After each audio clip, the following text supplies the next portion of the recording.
शेतकऱ्याला जाऊ दे.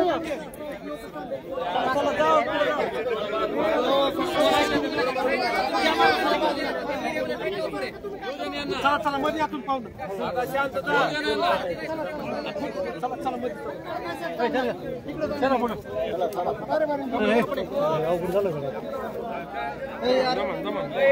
सरकार बाबा एक एक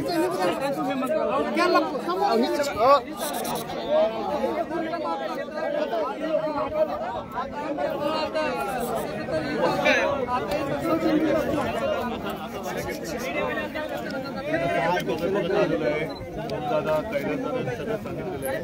आता आपल्याला आम्ही आलोय आज तुम्हाला धीर द्यायला आणि तुमच्या ज्या काही मागण्या आहेत त्या लावून धरून त्या सरकारकडनं करून घेणं बरोबर आहे. आता एक तर माझं असं मत आहे की कर्जमुक्ती आता झाली पाहिजे, सरसकट झाली पाहिजे. पहिली गोष्ट सरसकट करायला पाहिजे. बरोबर आहे. आता सरकारने जी मदत जाहीर आता किती वेळ झाला बोरमध्ये काय गेले हे सावरायला किती दिवस लागतील? 5 वर्षात व्हायचं नाही. त्याच्यातूनच पण राहिलं खर्चाला काय आता एक अंदाज सांगा ना. त्याला लागतं ना 5-6 लाख रुपये करायला. आणि आज सरकार किती काय देईल चालू आहे ना बरी तर बोललो 8,000 लय झालं 8,000 बोला मामा. बघा लोचकाने आमच्या कसं काय झाल्यात. कुठं शेत आहे तुमचं? इकडे काय शेत आमची सगळे. किती शेती आहे? शेती किती आहे? 5-7 एकर आहे. नुकसान झालेले म्हणा सारा काय उरलेलं नाही काय सर नाही चकल्या राहणार येतील.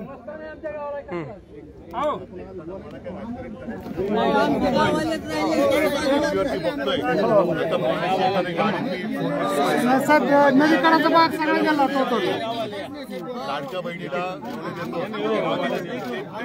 दर महिन्याला मिळत असतील किती मिळत आहेत? 1500. त्या 1500 तुमचं नुकसान कर्जमाफी तर झालीच पाहिजे.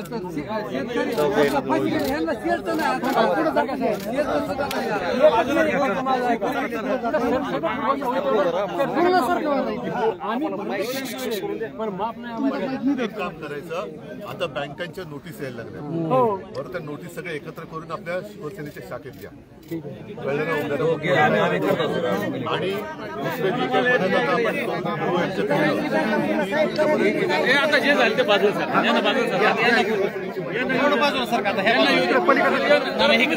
या पाठीमागे या पाठीमागे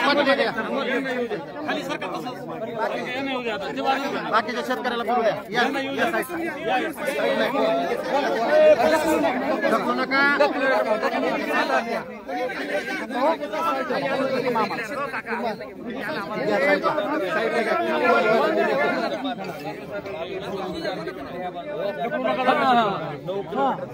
साहेब अजून पंचनामे कोणतेही झाले नाही.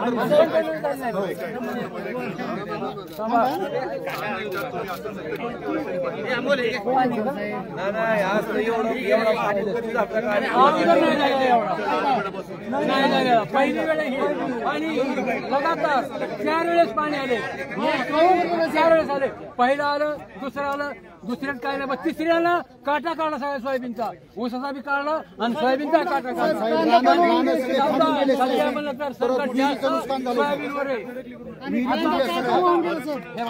आता आणखी माझ्या प्रश्नाचं रूप नीट लक्षात घ्या. अरे विम्याचे पैसे मिळाले ना? नाही विम्याचे पैसे मिळाले नाही. आता विम्याचे पैसे मिळतील का? नाही त्यांनी निकषच बदलले. निकाल बदललाय काय नाही. तुम्ही गावात तुम्ही आमच्याकडे बी लक्ष देता तुम्ही ऐका एक मिनिट. तुमच्या मतदारसंघात आहे आम्ही आम्हाला गाव संपर्क तुटतोय आमचा एक मिनिट. तुम्ही जर फाशी घेण्याची भाषा करणार असेल तर मी कशाला आलो आज? काय मग निवारण करा की आता तुम्ही एकच करा, ओला दुष्काळ ह्या जाहीर करा. गटाला हाकलून द्या आणि ओला दुष्काळ जाहीर करायला या सरकारला सांगा. भरघोस मदत पाहिजे साहेब आम्हाला, मदत भरघोस पाहिजे. बघा आता असताना सुद्धा सरकार लक्ष देते का? नाही देत, नाही देत. किंवा एकदा तो करता कागदीपत्र घोडे आहेत फक्त. घराकडे कोण लक्ष देईल? घर उघड्यावर पडतं ना, मग असा विचार कोणी करू आणि नका. साहेब सगळे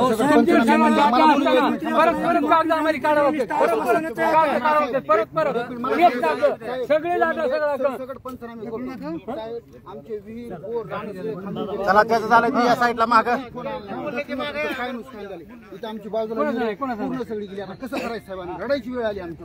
बोर गेले कमीत कमी 13 ते 14 शेत.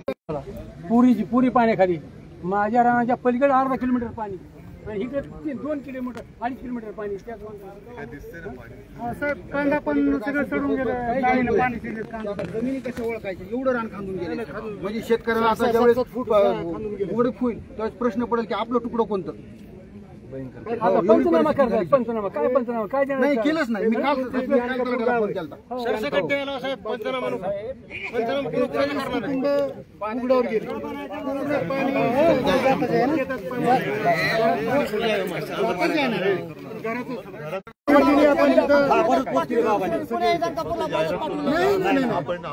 आपलं कर्तव्य करतोय सर. एवढंच करा फक्त. सर माफ करा. एवढं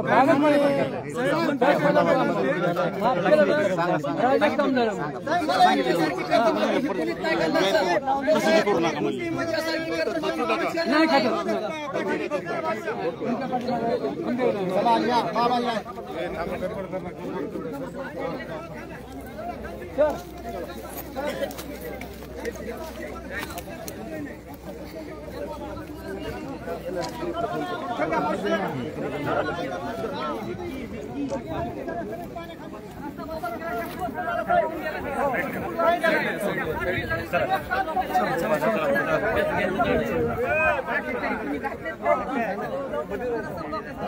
मावशी जावा. लय दाबू नका.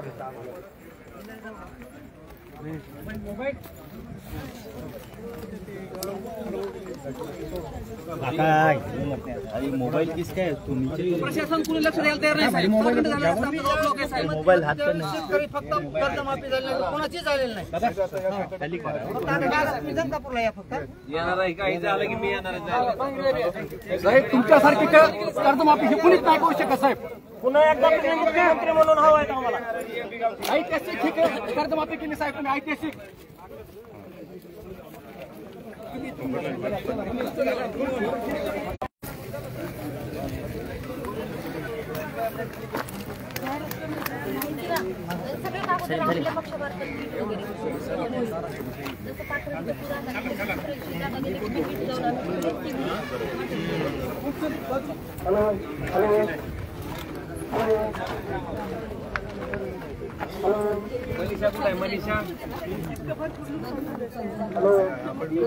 तुम्ही आमच्या जनतेचे आई बाप आहेत.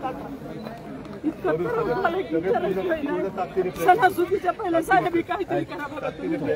चला समोर जा ना. रस्ता आरून द्या.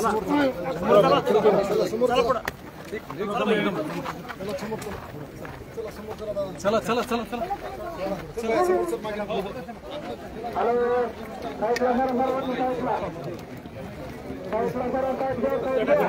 पडचाली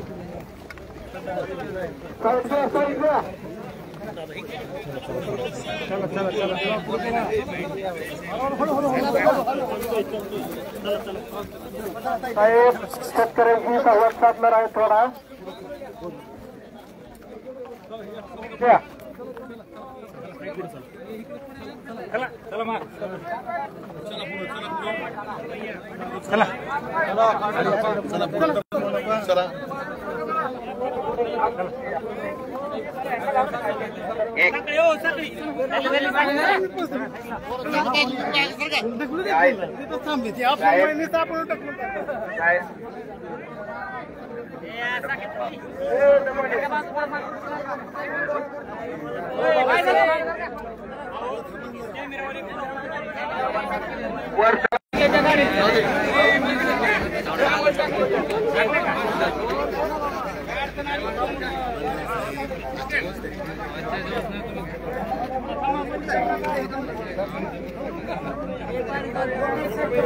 चला पुढे चला पुढे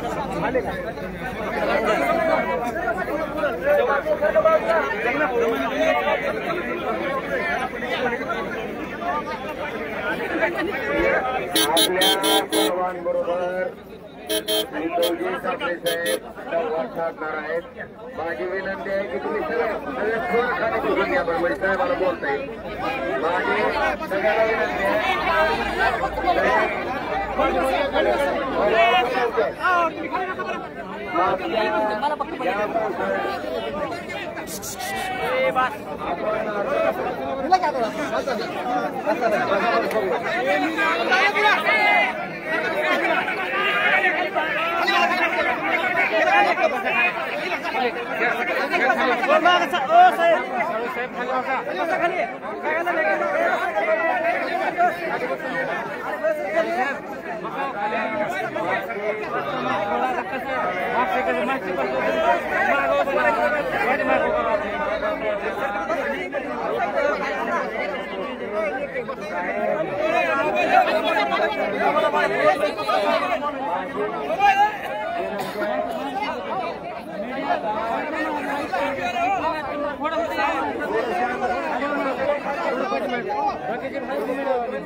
इतक्या मोठ्या प्रमाणात पाऊस आणि त्याच्या तयार झालेली पूर परिस्थिती याच्या पूर्वीच्या 85-90 वर्षाच्या लोकांनी कधीही अनुभवली नाही.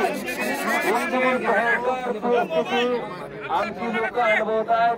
साहेब नगरचं पात्र सोडून 4 किलोमीटर डावीकडं इतक्या मोठ्या प्रमाणात म्हणजे 9 किलोमीटरचं क्षेत्र अक्षरशः पाण्यामुळे खरडून गेलंय. त्याच्यातलं पीक खरडून गेलंय. विहिरी बुजल्यात. शेतकऱ्याची जनावरं वाहून गेलेत. शेतकऱ्याच्या घरात पाणी आहे. शेतकऱ्याचे लेकरं विचारत होते की आई आमचं दप्तर कुठं आहे. त्या शेतकऱ्याच्या मंडळीला त्या लेकराला दप्तर येता आलं नाही साहेब. आणि म्हणून साहेब आमची तुमच्याकडं इतकीच विनंती आहे की काल मुख्यमंत्री महोदय आले होते. आम्ही त्यांना एवढीच विनंती केली की साहेब तुम्ही सरकार आहे आणि आम्ही विरोधक याचा भेदभाव करू नका. लोक खरंच अडचणीत आहेत. आम्ही मुख्यमंत्री महोदयांना अतिशय नम्रपणे एक शेतकऱ्याचा प्रतिनिधी म्हणून विनंती केली की साहेब या शेतकऱ्याच्या कर्जमाफीचं वचन तुम्ही निवडणुकीच्या वेळेस दिलं होतं. तुम्हाला न भूतो न भविष्यती इतक्या मोठ्या प्रमाणात बहुमत देऊन तुमचं सरकार या लोकांनी आणलं. तुम्हाला विचारलं की आता कर्जमाफी कधी. तुम्ही मुख्यमंत्री महोदय म्हणले की आम्ही योग्य वेळी करू. आमच्याकडनं एवढंच अपेक्षित आहे उद्धवजी की त्यांना काल मी म्हणलं की साहेब हीच योग्य वेळ आहे. तुम्ही कर्जमाफी करा. लोक डोक्यावर घेऊन तुम्हाला लागतील म्हणलं का तर आज त्या कर्जमाफीची नितांत गरज आमच्या शेतकऱ्याला आहे. आमचा शेतकरी जगण्यासाठी पैसे मागताय. साहेब आम्ही त्यांना दुसरी विनंती केली की पंजाब सारखं छोटंसं राज्य एका हेक्टरला 50,000 रुपयाची मदत जर करत असेल तर महाराष्ट्रासारख्या प्रगत राज्यानं त्या ठिकाणी शेतकऱ्याला मदत करायला हरकत काय. आणि उद्धवजी आम्ही काल त्यांना तिसरी विनंती केली की तुम्हाला आता डबल इंजिनचं सरकार आहे. भले तुम्हाला अजून कर्ज काढायची वेळ आली तर कर्ज काढा. पण हा शेतकरी जगण्यासाठी धडपडतोय. त्याला उभा करायचा असेल तर आपण कर्ज काढून का होणार पण मदत करा. अशी आर्त हात या सगळ्या शेतकऱ्याच्या वतीनं आम्ही त्या ठिकाणी मुख्यमंत्र्यांना काल मी परत आमदार कैलास पाटील प्रवीण स्वामीजी सोपल साहेब आम्ही सगळ्यांनी म्हणून त्यांना दिलेले साहेब आणि काल विनंती केली. त्यांनी आम्हाला फक्त म्हणले की त्यांचे मंत्री सगळे जाऊन फिरून आलेत. आता सगळं काय घ्यायचं आम्ही काल लगेच त्याच्यावर प्रतिक्रिया दिली नाही साहेब. आम्ही वाट बघतोय. आम्हाला आशा आहे की तुमचे मंत्री ही परिस्थिती अवस्था बघितल्याच्या नंतर किमान उद्या तरी मंत्रिमंडळाची बैठक झाल्याच्या नंतर या शेतकऱ्याला जी कर्जमाफीचं आश्वासन आपण दिलं होतं ते पूर्ण करावं आणि हेक्टरी 50,000 रुपये त्या ठिकाणी मदत जाहीर करावी एवढी आम्ही अपेक्षा आशा लावून बसतोय. आता आदरणीय उद्धवजी आज सकाळपासून लातूर जिल्हा असेल, त्याच्यानंतर धाराशिव मधलं कळंब तालुका, त्याच्यानंतर आता इथं आपल्या सर्वांच्या व्यथा आपल्या सर्वांच्या अडचणी ऐकून घेण्यासाठी आलेल्या आहेत. आणि साहेबांनी जिथं कोण हात करेल त्या प्रत्येक ठिकाणी थांबून प्रत्येक शेतकऱ्याचं म्हणणं अतिशय संवेदनशीलपणे त्या ठिकाणी ऐकून घेतलंय. उद्धवजी मला फक्त तुमच्या बाबतीत एकच सांगायचंय, ज्यावेळेस आपलं सरकार आलं त्यावेळेस उद्धवजी तुम्ही कुठलीही निवडणूक नसताना किंवा मताच्या अपेक्षेनं कुठलाही विचार न करता खुर्चीत बसल्या बसल्या आमच्या शेतकऱ्याला कुठलीही अटी निकष न लावता त्या ठिकाणी 2 लाख रुपयाची कर्जमाफी त्या ठिकाणी दिली होती. साहेब तुम्ही विचार केला नाही की आता उद्या कोणतं मतदान आहे, मतदानाला लोक मतं टाकतील का? उद्धवजी तुम्ही ज्या निस्वार्थ भावनेतनं त्या ठिकाणी कर्जमाफी केली होती, आज ह्या सरकार जरी कुणाचंही सरकार असलं तरी या सरकारकडनं सुद्धा आम्हाला त्याच अपेक्षा आहेत. आदरणीय उद्धवजी आता आपल्या सर्वांबरोबर संवाद साधणार आहेत. साहेबांनी सकाळपासून आपली अतिशय जी भयंकर परिस्थिती झालेली आहे ती बघितलेली आहे. आदरणीय उद्धवजींना विनंती करतो की आपण सर्व शेतकऱ्यांशी संवाद साधावा. आणि साहेबांनी आपल्या सगळ्याला आवाहन केलंय की बाबांनो आम्ही तुमच्या सोबत आहेत. तुम्ही आत्महत्या केली, तुम्ही जर तुमचा जीव त्या ठिकाणी संपवला तर तुमचं कुटुंब त्या ठिकाणी उघड्यावर पडणार आहे. आणि उद्धवजी काल आम्ही मुख्यमंत्र्यांना सुद्धा सांगितलं की बार्शी तालुक्यातल्या दहिटनाच्या शेतकऱ्यांना आत्महत्या केली, मात्रेवाडीच्या शेतकऱ्यांना आत्महत्या केली, आज मला कळालं कारी मध्ये त्या ठिकाणी शेतकऱ्यांना आत्महत्या केली. मग आमची उद्धवजी तुम्हाला इतकी विनंती आहे की सरकार तुमच्याशिवाय नमणार नाही आणि तुमचा बाप शेतकऱ्याचं पुण्य तुम्हीच वाटून घेऊ शकता. आणि तुम्ही संवेदनशील आहेत साहेब, तुम्हाला यांची व्यथा यांची अडचणी तुम्हाला समजतात आणि ह्या सगळा शेतकरी तुमच्यावर आशा लावून बसलेला आहे. तुम्ही एकदा आवाहन केलं तर शेतकरी सुद्धा खाली म्हणला की साहेब तुमचा आधार आम्हाला आहे, आम्ही आत्महत्याची भाषा सुद्धा त्या ठिकाणी करणार नाही. मी आदरणीय उद्धवजींना विनंती करतो की आपण सर्व शेतकऱ्यांशी संवाद साधावा. निकष जर काढून टाकायला निकष यांचा निकष नाही. सकाळपासून काही जरी नसलं तरी आपल्या सगळ्यांमध्ये आत्मविश्वास आहे आणि त्या आत्मविश्वासाच्या जोरावरती या सरकारला आपण नमवू शकतो. ओम दादा तुम्ही जो उल्लेख केला की कोणी न मागता मी कर्जमुक्ती केली होती, माझं कर्तव्य होतं आणि मी त्याची जाहिरात नाही केली.